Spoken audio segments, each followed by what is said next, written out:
प्रभात बच्चों। कल अ, हमने कल की जो कक्षाएं थी हमने उसमें थोड़ा सा वाक्य के विषय में जाना, वाक्य के अंगों के विषय में जाना और वाक्य के प्रकार के विषय में जाना कि वाक्य कितने प्रकार के होते हैं, अर्थ के आधार पर होते हैं और रचना के आधार पर होते हैं। ठीक है, आज हम बात करते हैं कि अर्थ की दृष्टि से वाक्य के कितने भेद होते हैं।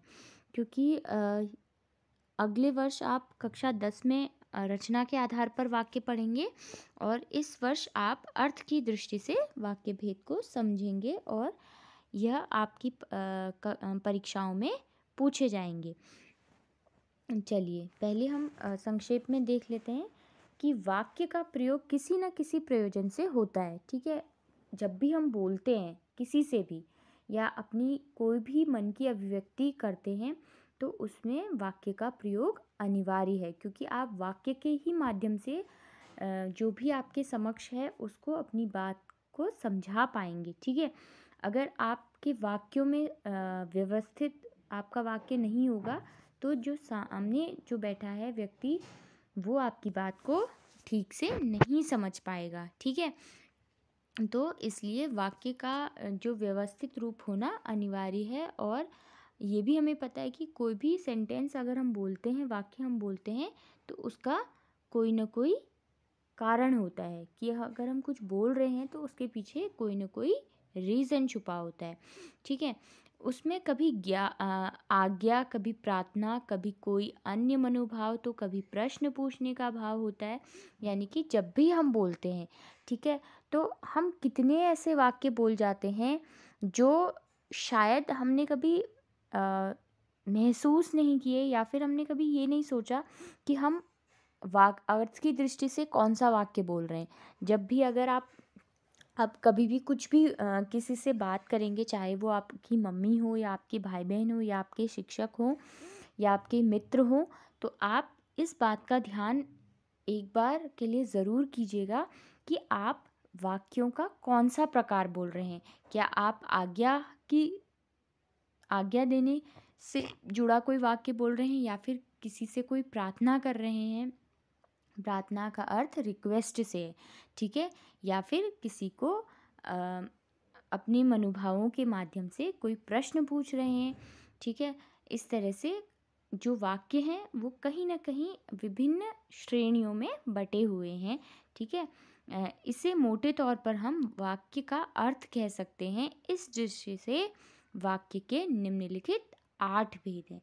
ठीक है, अगर हम किसी से प्रश्न पूछने से संबंधित कोई वाक्य बोल रहे हैं या किसी को आज्ञा देने से जुड़ा कोई वाक्य बोल रहे हैं तो ये वाक्य के इसको हम अर्थ कह सकते हैं। तो इस वजह से ये अर्थ की दृष्टि से इनको हम वाक्य भेदों में बांट सकते हैं और ये 8 प्रकार के होते हैं। ठीक है, कौन सा? विधानवाचक पहला, फिर दूसरा निषेधवाचक, तीसरा आज्ञावाचक, चौथा प्रश्नवाचक, पांचवा विस्मयवाचक, छठा संकेतवाचक, सातवां इच्छावाचक और आठवां संदेहवाचक। ठीक है, तो ये 8 प्रकार हैं जो कि हम अपनी दैनिक जीवन में बोलते और सुनते हैं। शायद अगर मैं आपको कोई इंस्ट्रक्शन दे रही हूँ तो उसे आप सुनते हैं और फिर उसको फॉलो अप करते हैं। ठीक है, तो वो क्या हो जाता है, आज्ञा सूचक या आज्ञावाचक उसको हम कह सकते हैं। अब हम पहला विधानवाचक देखेंगे कि उसकी क्या परिभाषा होती है और क्या उसके पहचान है, और फिर हम उसके कुछ उदाहरणों से उसको हम पूरी तरह से समझेंगे। विधानवाचक में किसी व्यक्ति, वस्तु अथवा स्थिति के विषय में कही गई सामान्य बात। यानी कि अगर हम किसी व्यक्ति के बारे में या किसी वस्तु के बारे में या फिर किसी सिचुएशन के बारे में कोई सामान्य सी बात कहते हैं तो वो विधानवाचक वाक्य होता है। ठीक है, जैसे चंद्रमा चमकता है, मतलब एक नॉर्मल बात हम कहते हैं। ठीक है, धूप में बड़ी गर्मी है या फिर बादल बरसते हैं, युगदा गृहकार्य कर रही है, इस तरह के वाक्य। या मुझे बाज़ार जाना है, या मुझे खाना खाना है, अ, मुझे नींद आ रही है। इस तरह के जो वाक्य हैं वो विधानवाचक वाक्य के अंतर्गत आते हैं। विधानवाचक में क्या होता है, सामान्य सी स्थिति को सामान्य शब्दों में बता दिया जाता है। ठीक है, तो ये विधानवाचक होते हैं। अगला है निषेधवाचक। इन वाक्यों में किसी क्रिया का निषेध प्रकट होता है, यानी कि नकारात्मक सेंस प्रकट होता है। कह सकते हैं मैं नहीं जाऊंगा, मैं नहीं खाऊंगा, मतलब नेगेटिव सेंटेंस को हम निषेधात्मक निषेधवाचक वाक्य कह सकते हैं। जैसे वह आज पढ़ने नहीं आएगा या मैं आज खेलने नहीं जाऊंगा। जहाँ पर नहीं का संदर्भ आपको दिखाई देगा तो समझिए वो निषेधवाचक वाक्य होगा। जैसे रमेंद्र काम नहीं करता। जैसे हर्षिता बहुत सुंदर नहीं लिखती है। तो यहाँ पर इस तरह का, या फिर हम कह सकते हैं कनक समय पर काम नहीं करती। ठीक है, तो यहाँ पर निषेधवाचक वाक्य है जहाँ पर किसी सेंटेंस में आपको नहीं शब्द दिखाई देगा, नकारात्मकता को वाक्य प्रदर्शित कर रहा है, तो वो निषेधात्मक वाक्य होगा। अगला है आज्ञावाचक। आज्ञावाचक में क्या होता है, इन वाक्यों में आदेश, आज्ञा या निर्देश का बोध होता है। ठीक है, खास तौर पर जब आपके टीचर्स आपको इंस्ट्रक्शंस देते हैं या फिर जब आपके पेरेंट्स आपको इंस्ट्रक्शन देते हैं, आपके ट्यूटर, आपके बड़े भाई बहन, तो वो आज्ञावाचक क्या होते हैं, आज्ञावाचक वाक्य होते हैं। ठीक है, जिसमें हमें आदेश का, कोई हमें जैसे इंस्ट्रक्शन दे रहा है उसका भाव हमें, या कोई निर्देश दे रहा है कि ऐसा करना है, ऐसा नहीं करना है, तो उस वाक्य से ऐसे भाव प्रकट हो तो समझ लीजिए ये आज्ञावाचक वाक्य है। जैसे यहाँ मत रुकिए, उधर शोर मत कीजिए, यहाँ से जाइए, उधर खड़े हो जाइए, या फिर बाहर ही खड़े रहिए। जैसे बात मत कीजिए।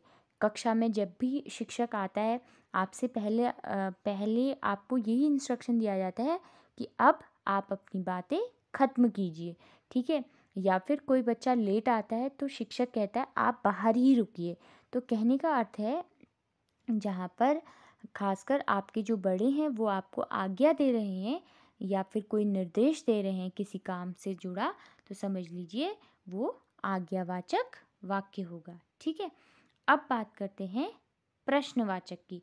इन वाक्यों में प्रश्न पूछे जाने का बोध होता है, यानी कि जिन वाक्यों से हमें प्रश्नात्मक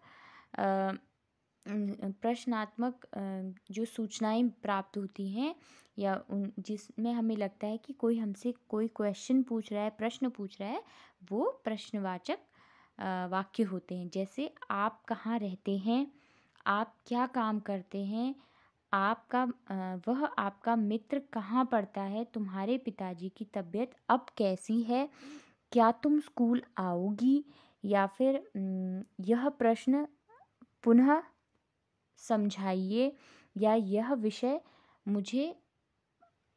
क्या आप यह विषय मुझे पुनः समझा सकते हैं। इस तरह के जो प्रश्न होंगे वो प्रश्नवाचक वाक्य में आएंगे।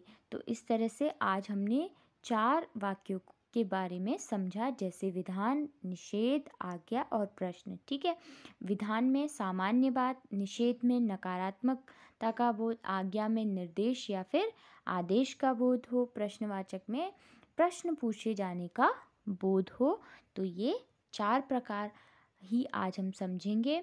और आप क्या करेंगे कि विधानवाचक से ही चारों निषेध, आज्ञा और प्रश्न के क्या बनाएंगे, वाक्य बनाएंगे। जैसे चंद्रमा चमकता है, या इसका वाक्य होगा निषेध में, चंद्रमा नहीं चमकता है। ठीक है,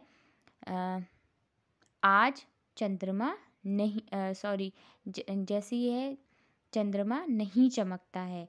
और हम्म, चंद्रमा को मत देखो, एक ये हो गया।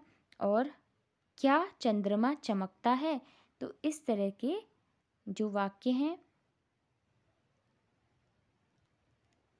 या फिर चंद्रमा कब आकाश में आया, इस तरह के जो वाक्य हैं, ये एक ही वाक्य से चारों प्रकार हमने निर्मित किए। तो इसी तरह से आप भी विधानवाचक से ही बाकी अन्य 3 वाक्यों को बना सकते हैं।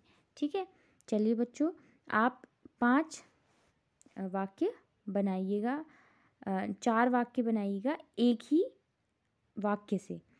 ठीक है बच्चों, आज के लिए इतना ही। कल हम अन्य 4 वाक्यों के विषय में जानेंगे और इस पर चर्चा करेंगे।